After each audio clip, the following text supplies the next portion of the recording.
Welcome, everybody. Today's September 11th. I know this is a meaningful day for a lot of people. I spent the morning out at Cahokia Mounds, which is 156 steps up to the top. It's an important historical site. I go there every Thursday, and I went, why are all these people here at 5:45 in the morning, which we get up early and do that because that's what we do. And there was 60 plus ROTC folks sitting there trying to figure out how to park in this little bitty parking lot. And so we figured it out. It was a wonderful experience, very kind of meaningful and a little bit somber, but at the same time, it was nice to see young folks doing that. I'm happy to see everybody here today. But I'm particularly excited because Kurt Mearns reached out to me. I think it was like in April, and I think it was a middle of the night kind of a series of ideas, and he put them to me, and I isolated a couple of them, and I said, Kurt, we need to do, or Curtis, we're calling him today because we've got another Kurt on the line with us, but I said we need to do a session on some of these things, and so we decided we would do it as what we call the IC Evaluator View, which is kind of like The View, the show that I think is on ABC in the mornings. Most of us don't know about it because, well, we're at work, but the idea around that is we put together a panel of people to discuss a topic, and Curtis Mearns decided he wanted to do that. So the topic today is this idea of interdependent independence. So most of us are independent consultants, um, many of whom are one-person shops, or we have very small shops. And the topic he came up with, and I'll let him go into it in greater detail, just give the big idea, was how do we find support for our projects, particularly when we want to like go on vacation or we're busy with other things and we have this like emergency. So Curtis Mearns, take it away. Well, hello everyone. Brief introduction, I suppose. I've been doing program evaluation since I thought this morning my first one must have been in 1988 when I was in graduate school. And in 96, in November 96, uh, I was about to graduate and I started my first internal evaluation job. And it was with a local school district. And when I would go on vacation twice, I would get a call that, there was an evaluation due in 3 days. And it's because the folks in grants management didn't do their job really. So, but, why it came to me, I don't know. It was whatever. But the thing is, ever since then, when I've been an independent evaluator, it's always been organized such that I was the only person responsible, right? And I thought, man, there's got to be a better way to do this. So when I started my organization, I tried to find a way to solve that, right? And it impacted the structure of my organization.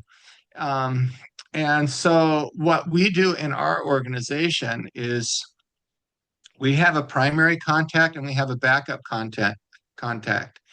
And then we have a common file structure for all of our projects. And this is the part I probably could share a screen on, but I'm not going to. Um, we have a folder for that we call contracts, proposals, and drafts. And then we break it up into those three within, and we keep all of our uh, proposal stuff there. We keep our final contracts there. And if there's any draft material that we don't wind up using, it's kind of like archive there also. So that's the first file that we make. And then after that, of course, you're going to have a file that has all your data in it. You're going to have a file that has all of your program documents in it. And sometimes you're going to have something that has a file that has all of the, uh,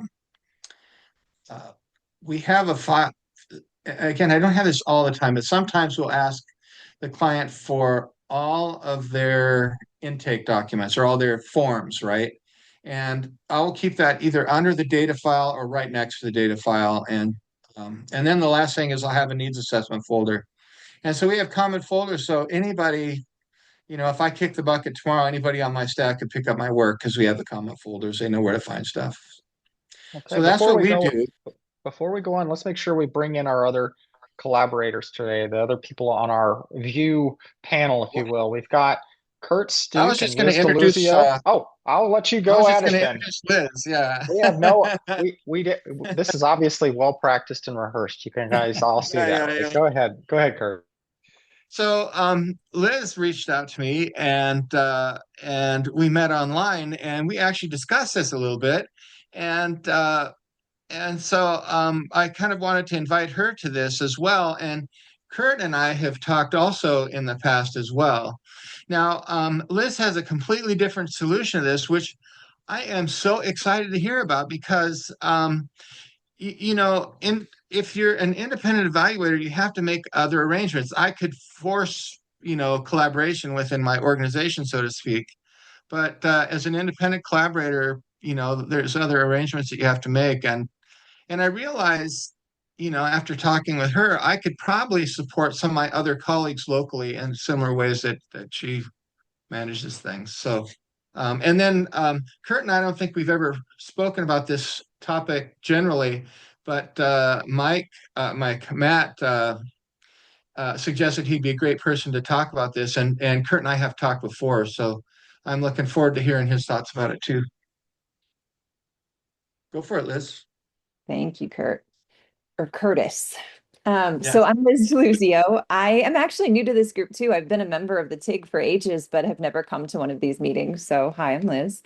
And I work at, I have a firm. I founded a evaluation firm.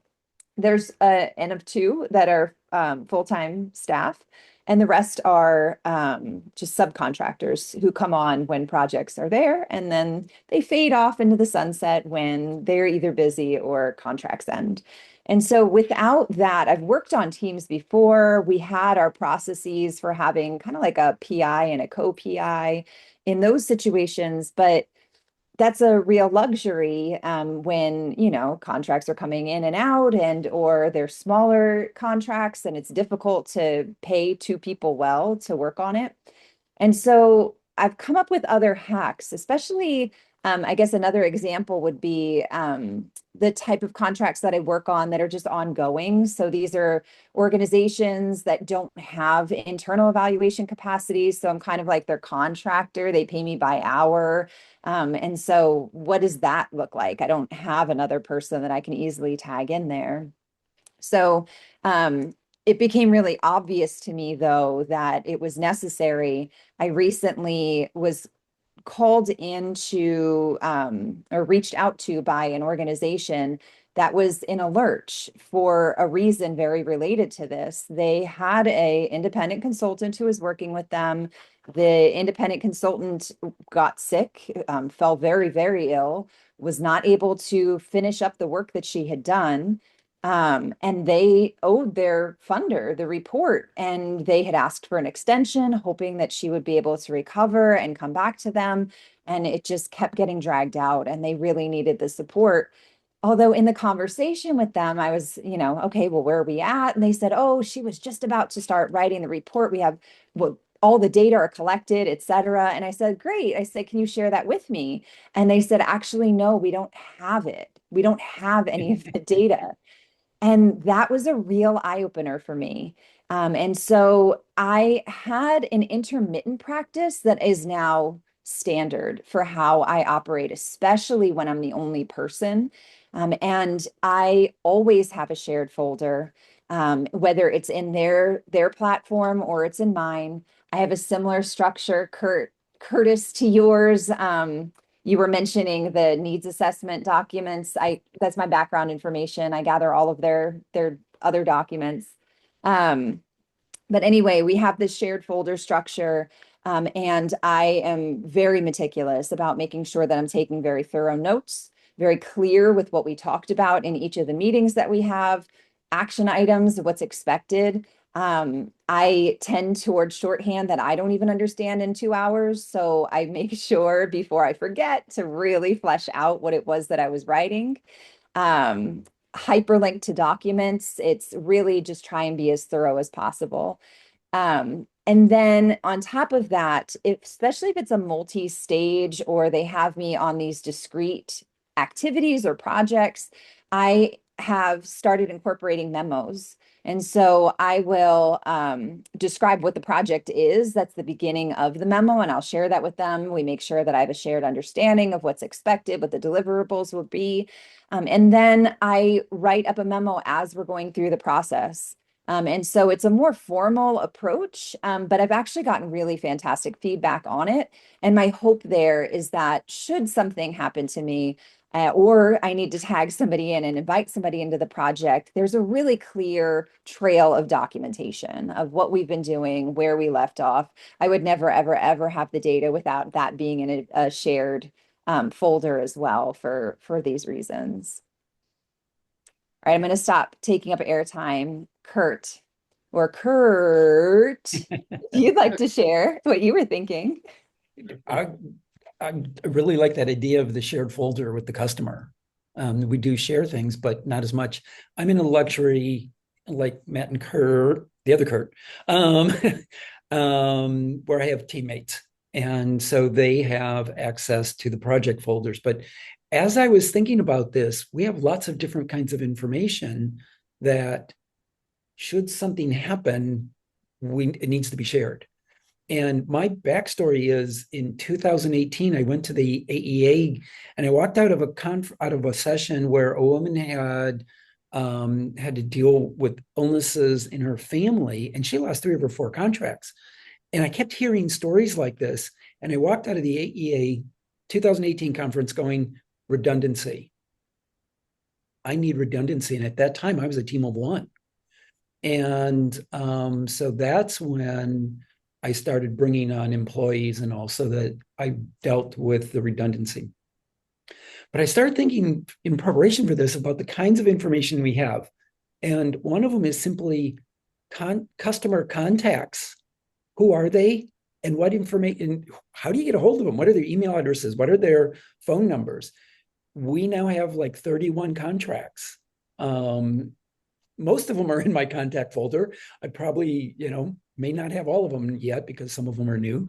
But it's customer information in their contacts, the project files, all of the data we collect, the data collection methods, where's our surveys, our protocols, things like that. So data collection, and then the data that we've collected, all of our past reports. And those are the easy things. Okay, that's all the project documentation. Then there's a thing called your financial tools like QuickBooks Online. I'm the only one in my company that has access to my QuickBooks Online. And that's a risk that I hadn't thought about until in working, in thinking about this project or this presentation. So I'm not sure how I'm going to deal with that. My bank information.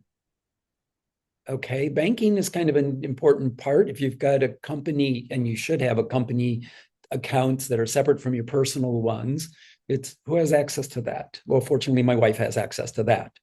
But QuickBooks is one of those that I don't, and I'm not sure how to deal with that one.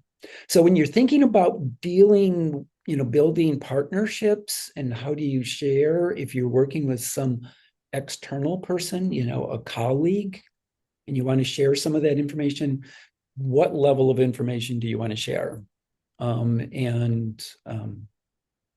What's important? The other thing that I thought about, I'm going to take up airspace. Go for it, man.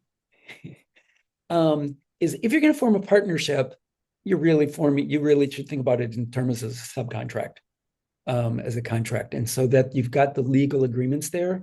Matt uses memorandums of understanding with partners. Probably something like that would be, because it may not be a formal contract with funds transferred. And you really need one of those in case the partnership goes bad. But there's 2 other things in there that if you're sharing your information with another person, you need to think about a non-disclosure agreement so that they don't share your information or take it, whatever. But there's another one that came out of the federal contracting world, and I was in that world for like 27 years, partly as a Fed, partly as a contractor, and it's a non-compete agreement. If I'm giving you a list of my 18 contracts, I don't want you stealing them. I don't want you going out and trying to get my contracts or start working with my contractors. And so in the federal contracting world, they actually put it into proposals and contracts is a non-complete cause, non-compete, so that you do not access the ones that we've had. And that's something that I just thought about last night. I hadn't even thought about the fact that if you're sharing your contact list, you may want to have those protections in there. I recommend that you do. For the first 5 years I ran my company, I rode my bicycle over 5,000 miles a year. That's risky in terms of being, short-term injuries, long-term. And we have had 3 independent consultants die of cancer over the last 5 years or so. They've had to pass their contracts over. Matt knows more about that, but there's that idea of how do you share the long-term in the long-term illness? Anyway, those are my points. I suggest you go for runs, Kurt. It's less likely you're going to fall and hurt yourself or get hit by a car. Yeah, I do have some scars. Yeah, I've been riding my bike since I was 7, and I had to get off because of back problems. But I had a terrible accident not too long ago, and yeah, I realized how dangerous bikes were. Yep. Yeah, I've done a lot of running, and just part and parcel with that, there's a lot of folks who do biking and triathlons and things like that. And so I've had a lot of people with injuries with bikes, and it seems like I've got several different friends they've fallen off bikes in terrible ways. I do want to go back to the non-compete idea. Um, we originally had a non-compete in place within our practice, and I'm learning this literally on the fly as we're talking right now, because under the Biden administration, the non-competes through the FTC, there was a um, policy put out to say they were banned, that you could no longer do that. And we changed all of our policies around to follow up with that. But I didn't realize this, but Trump under the Trump administration, um, that was never finalized in the FTC's perspective on non-compete agreements, that never took effect. So hypothetically, you can still have a non-compete in place. We don't have one. In many ways, it demonstrates the trust we have within our company, but it is what it is. We do have conflict of interest policies, which I think is a different story.